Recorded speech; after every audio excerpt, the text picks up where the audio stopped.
Halo semuanya, apa kabar? Semoga kalian tetap baik-baik saja.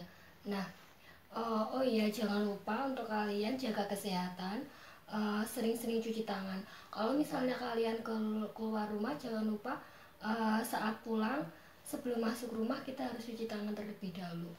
Nah, di sini kita akan melakukan pembelajaran online lagi, yaitu kita akan membahas tentang kelas 1 di tema 1, kemudian subtema 2, dan di pembelajaran ketiga. Nah, sebelum kita melakukan pembelajaran, alangkah baiknya untuk kita berdoa terlebih dahulu. Di sini Ibu akan memimpin doa menurut kepercayaan masing-masing. Berdoa dipersilahkan. Berdoa selesai. Nah, di sini kita akan membahas tentang pembelajaran ketiga.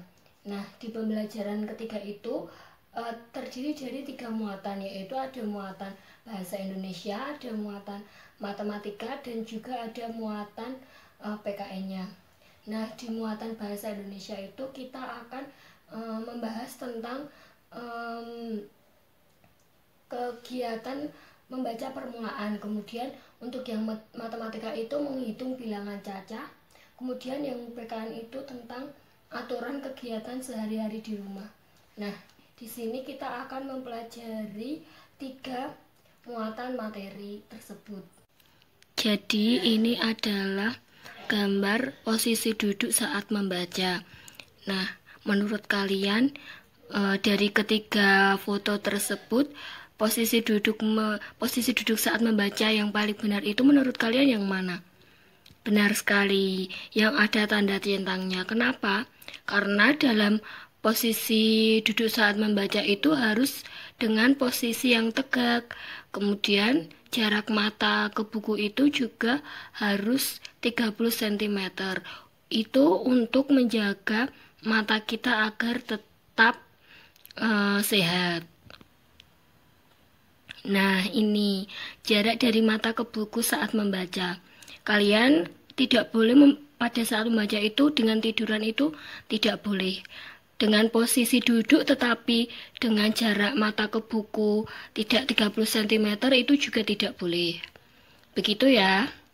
Kalian bisa mempraktekkan ini agar posisi jarak dari mata ke buku juga itu harus terjaga. Setelah kita melihat gambar tadi, jadi yang pertama itu dengan posisi tegak dan lurus, kemudian yang kedua dengan menjaga jarak mata ke buku yaitu 30 cm. Kemudian kita tidak boleh membaca buku dengan tiduran, itu harus diingat ya anak-anak.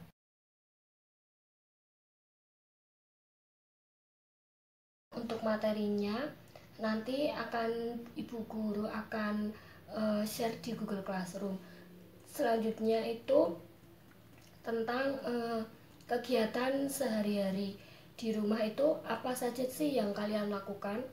Nah, biasanya itu kegiatan sehari-hari yang kita lakukan itu misalnya saat kita tidur, sebelum tidur kita harus menggosok gigi. Kemudian bangun di pagi hari untuk yang Islam itu bisa melakukan sholat subuh terlebih dahulu, kemudian baru mandi. Oh iya, kalau mau berangkat sekolah, apakah kalian sarapan? Nah, sarapan itu adalah juga termasuk ke dalam contoh aturan sehari-hari. Kemudian untuk pulang sekolah juga kita harus langsung pulang.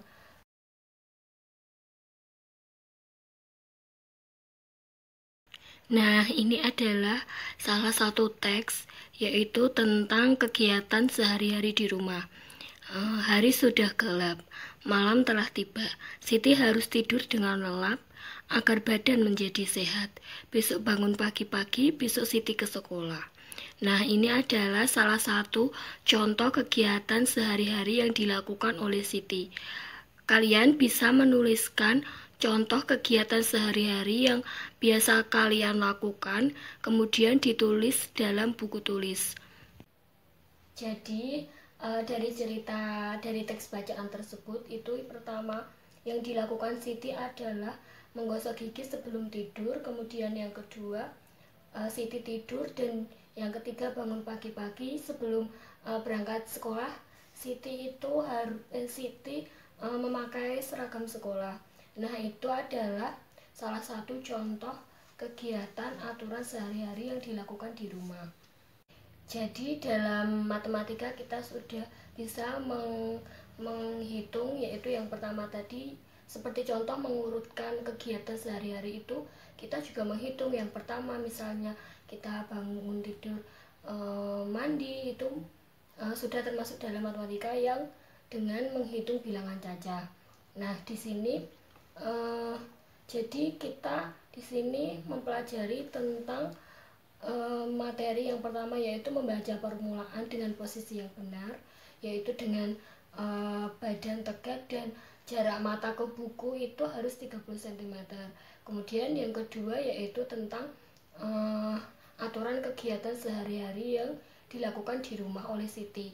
Kalian juga sudah menuliskan aturan kegiatan sehari-hari di rumah.